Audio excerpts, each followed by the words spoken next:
Hi all, Cricket Mania is back with another new video for you. But before that, if you are new to this channel and not yet subscribed, then subscribe to the Cricket Mania channel and also click the bell icon to get all the information and latest buzz around the cricket world. Cricket Mania. Name: Virender Sehwag. Born October 20, 1978. In Delhi. Teams: India, Asia 11, Delhi, Delhi Capitals, ICC World 11, India Blue, Northamptonshire, North Zone, Rest of India, India A, Punjab Kings, Rest of the World 11, Haryana, Sachin Blasters, Gemini Arabians, India Legends. Nickname: Viru, Multan ka Sultan. Bat style: right-handed bat. Bowl style: right arm off break. Statistics of Virender Sehwag. Batting: 104 test matches. 180 innings. 8,586 runs at an average of 49.34 with 23 hundreds and 32 fifties. Highest score 319. 251 ODI matches. 245 innings. 8,273 runs at an average of 35.06 with 15 hundreds and 38 fifties. Highest score 219. 19 T20 international matches. 18 innings. 394 runs at an average of 21.89 with 2 fifties. Highest score 68. 104 IPL matches. 104 innings. 2,728 runs at an average of 27.56 and strike rate of 155.44 with 216 fifties. Highest score 122. Bowling: 104 matches. 91 innings. 40 wickets with best bowling in a match, 5 wickets for 118 runs. 251 ODI matches. 146 innings. 96 wickets with best bowling in a match, 4 wickets for 6 runs. Journey of Virender Sehwag. In a nutshell, in a nation that has an affinity towards premature regret, playing it safe is an inherent attribute instilled in their decision making. India tends to opt for the orthodox investment choice that offers returns and contentment in the short term over the maverick idea that could potentially change the game. This sensible, if potentially short-sighted approach has produced many a talent in Indian cricket. Nevertheless, India is also a nation that loves a good story, and consequently, every so often, it regurgitates a few outliers. A polio-stricken turbo leg spinner, a precocious 16-year-old man-child, and more recently, a gloveman with the most astute, un-Indian audacity. Similarly, around the turn of the millennium, a short-statured batsman from the wilds of Najafgarh had emerged as an explosive batsman and was slated to play a newly introduced slogfest in Hong Kong as the Indian team got ready for its dreaded tour to South Africa. Induction into Test cricket. As fate would have it, after some selection shenanigans, the backing of some ex-cricketers like Madan Lal and Javant Lele, and Sourav Ganguly's non-selection due to slow over rate against South Africa, the universe managed to tweak destiny for yet another nonconformist to make his entry into Indian cricket. Virender Sehwag found himself in the Indian dressing room of the Bloemfontein Cricket Ground in Free State, South Africa, being presented Test cap number 239 for India, and awaiting his turn to wield the willow. As Virender Sehwag, then fond of short-sleeved shirts, joined his idol Sachin Tendulkar on the centre strip at the Mangaung Oval, the standard definition generation suddenly found it difficult to spot the difference between the stroke play of the two. The uncanny resemblance between their compact and punchy stroke play, which was no coincidence, as Sehwag later admitted, was of no help to those trying to tell them apart, and nor was their similar stature. The man who bats like Tendulkar, this caused a wave of excitement in the Indian masses, as Sehwag started to take apart the famed South African bowling along with the master at the other end. There were check drives, cover drives, flicks, and even the signature late cuts and an early rendition of the uppercut which would later go on to become a defining shot. According to experts, Sehwag has an inexplicable ability to render any technical analysis useless, and in turn, to make the situation, the bowler and the pitch seem irrelevant. With his nonchalant approach at the crease, it is ironic that all the attention is centered around him when he is at the crease. Style of play. Given the prerequisite of his talent, hand-eye coordination et al., Sehwag's approach to batting is based on a simple philosophy and a disability. The philosophy is that of sighting the ball and hitting the ball, and allow the rest of his body to follow his hands. Transfer of weight batting over reach the pitch batting, a theoretically plausible form of batting which was deemed impractical against express pace and quality bowling, until Virender Sehwag entered the game. The disability was his non-possession of the last ball syndrome. Regardless of the events of the previous ball, he was capable of focusing on the next delivery unperturbed by the match situation or anxiety. Yet, he had the anticipation that defines every great batsman.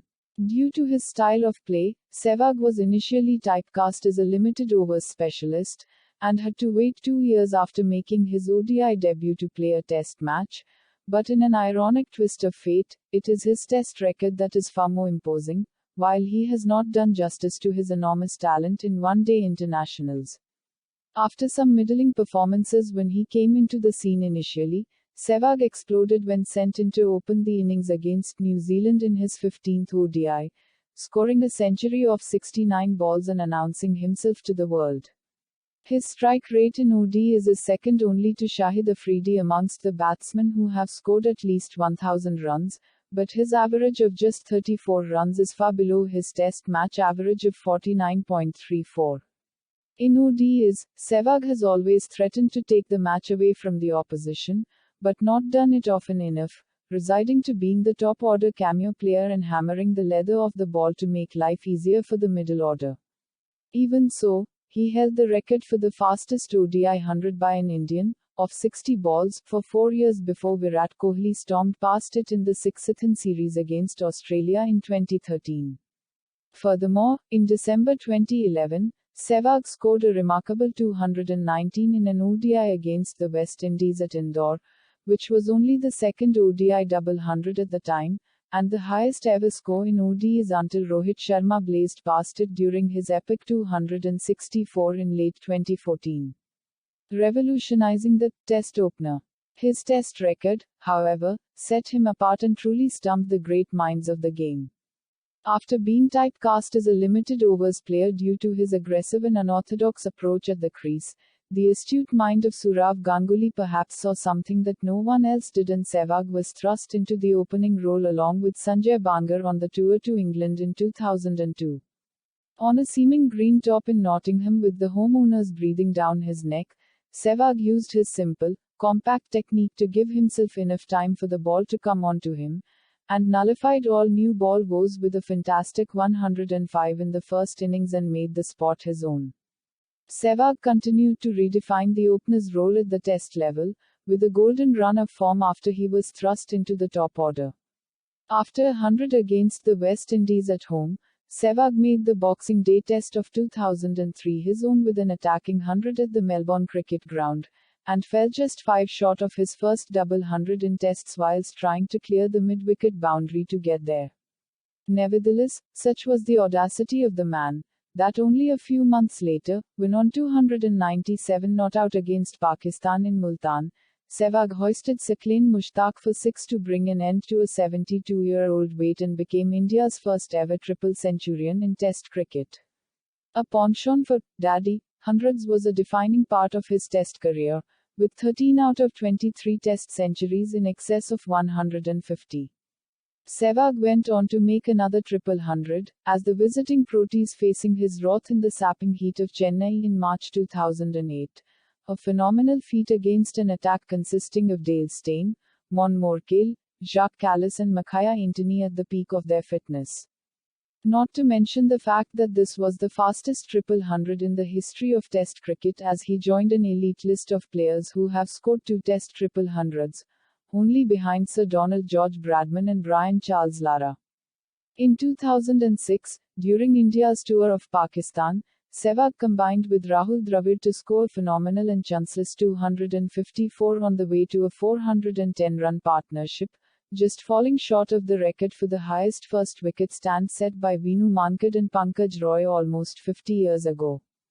The Times of India front page on the following day listed the records that Sehwag could break the following day, which included that of Brian Lara's 400 not out. Such was the flow Sehwag was in at Lahore. Sehwag's form faded away over the course of the year, and he was subsequently dropped from the Test side in late 2007. He missed the Tour of England and most of the Tour Down Under as well. However, in the wake of the Minkeygate incident, Sehwag was recalled for the final Test at Adelaide, where he stormed back into form with an uncharacteristically patient 151 from 236 balls to draw a Test which India were in danger of losing. He retained his spot in the side and thus started the Gambhir-Sehwag opening partnership that ruled Indian cricket for a few years since. In December 2009, during Brabant's first Test match in 36 years, Sehwag welcomed the historic ground back in style by lacing 284 not out in 2.5 sessions on day 2. On a dry and spinning track, he toyed around with an attack consisting of Rangana Herat and Muthaiya Muralitharan, hammering 202 runs off boundaries alone, 44s, 7 sixes. He could only add 9 to his overnight total and fell short of a historic third triple hundred by 7 runs. Sehwag walked back, mildly annoyed, as India won the Test by an innings and consequently received the Test championship mace. A nation ruled the near miss by Sehwag, but the man himself remained typically carefree as suggested by his words at the end of the day's play.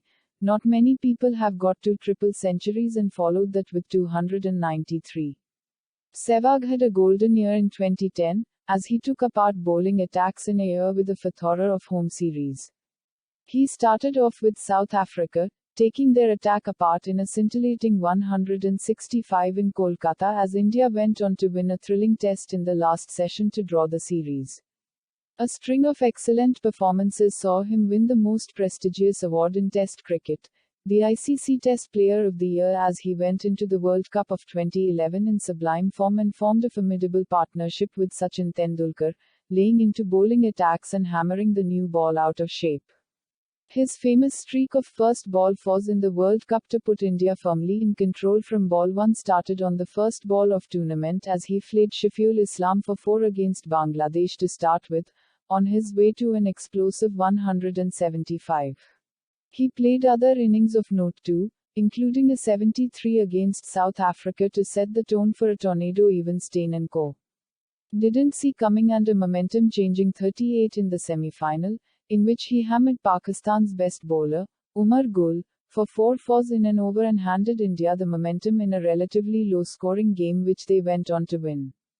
Tryst with injuries. A persistent shoulder injury meant that Sehwag slowly started to lose his form overseas, and his shoulder-dominant reach-out and hit shots were no longer good enough in pacier and bouncier tracks like South Africa, and in seaming conditions like England.